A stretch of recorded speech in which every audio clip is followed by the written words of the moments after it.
What I'm about to show you is one of the most dangerous engine experiments ever done on this channel, and I don't recommend anyone do this at home. But I did it anyway. Why? Because thousands of drivers online are pouring gasoline, diesel, kerosene, and even paint thinner into their engine oil. Cleans everything, restores power, and fixes noisy engines overnight. So I wanted to find out the truth, once and for all. So yes, I poured actual fuel into my engine, started it, and let it run. And what happened next was terrifying, surprising, and unbelievably revealing about how dirty your engine actually is. Stay with me, because what we found inside the oil pan, the turbo feed line, and the valve train will change how you think about oil changes forever. At the end, I'll also show you the one safe method mechanics use that produces nearly the same cleaning results, without risking your engine's life. Section 1. Why I did this, and why mechanics secretly do too. Before you judge this experiment, here's the honest truth. Mechanics have used chemical flushes for decades. Some old school technicians swear by a splash of gasoline, a splash of diesel fuel, ATF mixed with old oil kerosene as an engine cleaner. And while they never admit this to customers, several high-mileage engine rebuilders do use fuel-based flushes to soften baked oil deposits before teardown. Why? Because fuel, especially gasoline, is one of the strongest petroleum-based solvents available. It dissolves. Hardened varnish, sticky sludge, clogged oil control rings, carbon around hydraulic lifters build up in oil return passages. These are the exact reasons engines lose power as they age. So the internet took that idea and went wild with it.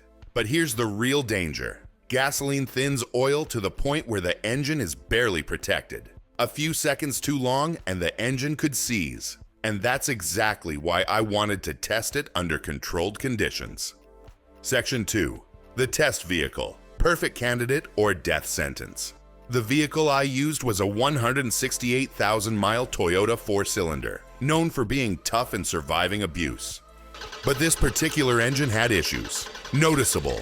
Ticking on cold start, high oil consumption, sludge visible through the oil cap, slow throttle response, low compression on one cylinder. This engine was the perfect victim volunteer. Before doing anything dangerous, here's what I documented. Baseline tests, compression numbers, oil pressure at hot idle engine noise using a mechanic's stethoscope oil color under UV light oil sample sent to a lab for wear metals and viscosity. So yes, this wasn't a random YouTube experiment.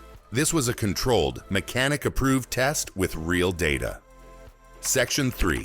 The exact mix I used and why it matters. Many viral videos show people dumping half a gallon of gasoline into the oil. That destroys engines instantly. So I used a safe test ratio recommended by 2 engine rebuilders, 8% fuel to oil volume. For a 4.5 quart system, that means 10 Oz of regular gasoline added to the existing oil. Why this ratio? Strong enough to dissolve varnish. Weak enough not to collapse oil pressure instantly. Similar solvent strength to old school kerosene flushes. Similar to ring soak cleanup methods used by technicians. Next, I ran the engine at fast idle, around 1,200 RPM, for exactly 12 minutes. If I ran it longer, the risk of bearing failure skyrockets. Section 4. What happened in the first 30 seconds? The moment the gasoline hit the crankcase, something happened that I didn't expect. The engine instantly got quieter. The ticking sound softened in less than 10 seconds. Why? Because fuel thins the oil so aggressively that it flows into tiny oil passages and lifters instantly. But here's the terrifying flip side. Oil pressure dropped hard from 22 psi at hot idle to 12 psi almost immediately. If I revved the engine even slightly, the pressure dipped into single digits. Extremely dangerous. Then the smell hit. The exhaust suddenly smelled like raw gasoline mixed with burnt varnish, meaning the solvent was dissolving contaminants fast. At minute 4, something even stranger happened. The idle smoothed out. The engine ran quieter than before. That meant the solvent was doing exactly what mechanics claim, freeing sticky rings and breaking down varnish in oil passages. But again, it was happening at a pace that made me uncomfortable. Section 5. The oil after the flush. You won't believe this. After the 12-minute limit, I shut the engine down and drained the oil pan. What came out looked nothing like normal used oil. It poured out like black water, not thick, not oily, not normal. Why?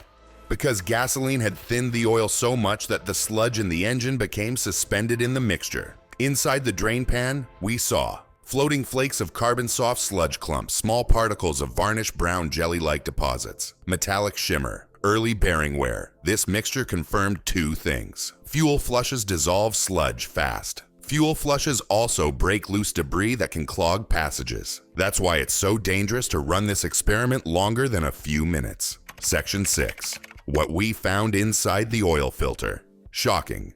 We cut open the used oil filter immediately. Inside the pleats were heavy sludge, black carbon paste, metal filings, sticky varnish, residue, softened oil deposits. The filter did its job. Barely. A few more minutes, and those debris chunks would have circulated through the crank bearings. And that is exactly how people blow engines doing this at home. But now comes the part you've been waiting for. What did the engine look like inside after the flush? Did it actually get cleaner, or did the gasoline destroy it? We opened the valve cover, and what we found surprised everybody standing in the shop. Section 7. Inside the engine. After the fuel flush. When we pulled the valve cover off, the entire shop went silent. No one expected what we saw. The engine was noticeably cleaner. Before the test, the inside had thick brown varnish, baked-on deposits, sludge pockets near oil return holes, dark amber staining on the cam lobes. After the flush, the change was dramatic. The varnish layer was visibly lighter. Sludge around the oil returns was softened and reduced. The cam lobes looked freshly washed. The valve train had a slightly polished appearance. It didn't magically look brand new, but the cleaning effect was real and undeniable. However, the news wasn't all good.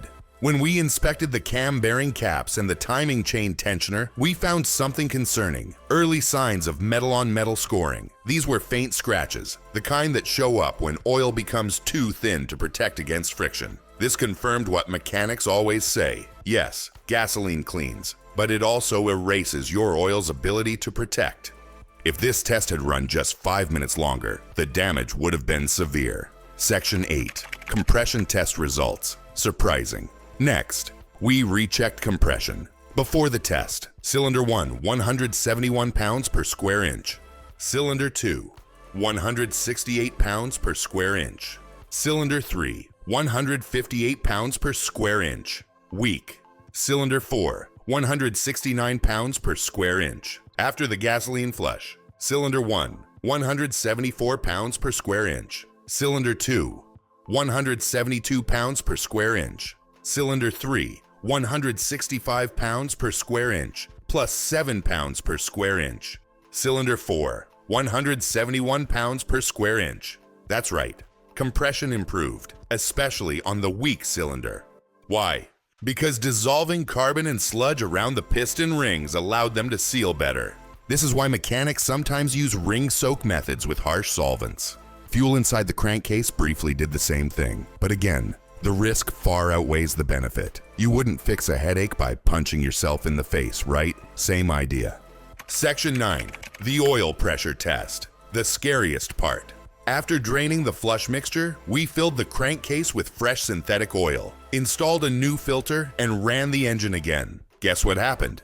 Oil pressure returned to normal. Idle noise was noticeably reduced. The engine sounded smoother than before. But when we reviewed the oil pressure readings during the flush, the numbers were horrifying. Normal hot idle, 22 psi. During flush, 12 psi under slight rev, 9 psi. If oil pressure drops below 8 psi, most engines begin metal-to-metal contact. We were dangerously close. This experiment proved something. Gasoline is strong enough to thin oil beyond safe levels, instantly. And yet, the short-term cleaning effect is real, but that cleaning comes at the cost of lubrication, the one thing your engine needs most. Section 10. The safe alternative mechanics actually used here are the only safe ways to clean sludge, varnish, and stuck rings without risking your engine. Method 1. High detergent synthetic oil. Short interval flush.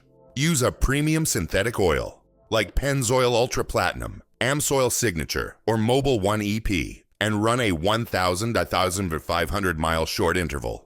This slowly dissolves sludge without stripping lubrication. Method 2. Engine flush products, the good ones. Safe options.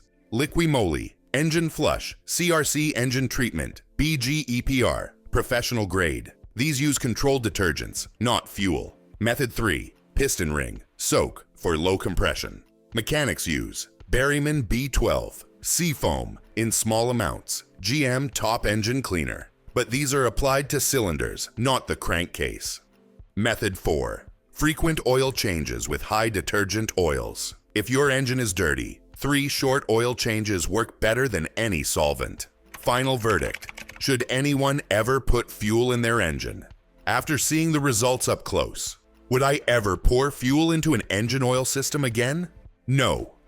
Here's the truth. Fuel flushes do clean an engine, but they also cause immediate bearing wear, oil starvation, and long-term damage. The cleaning benefit is not worth the risk, especially for turbo engines, direct injection engines, high mileage engines, daily drivers. The only time anything like this is remotely justified is during engine teardown, when the engine is already being rebuilt. For everyone else, stick to premium synthetic oil, short intervals, and professional flush products. That's how you clean an engine and keep it alive.